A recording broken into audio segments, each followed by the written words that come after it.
The Federal Communications Department says it can't shed any light on the government's dealings with Foxtel and why it's giving $30 million of taxpayers' money to subsidise its sports broadcasting.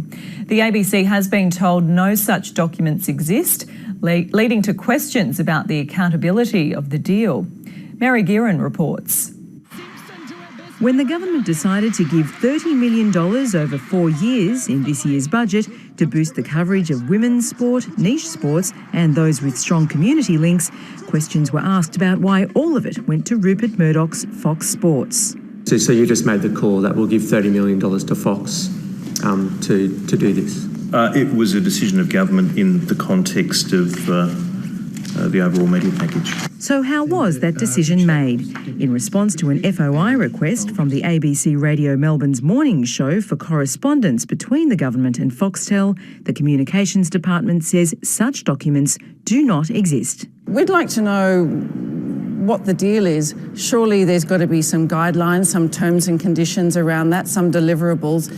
And at the moment, we're just in the dark as to what those are. The lack of transparency has raised questions about whether this was compensation for News Corp in the face of the government's slashing of licence fees for its free-to-air rivals.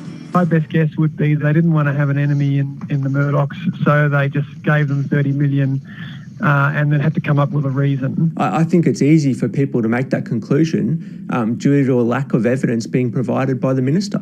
In the absence of details, women's sport advocates have given the pay TV service some free advice. Women's Sport Australia would really like to see Foxtel perhaps delve into putting more women's basketball and more women's soccer football on television. The W League and the WNBL could certainly do with a boost in broadcast terms. The Communication Minister has declined to give any more insight into the process, and Foxtel has declined to respond to the ABC's questions.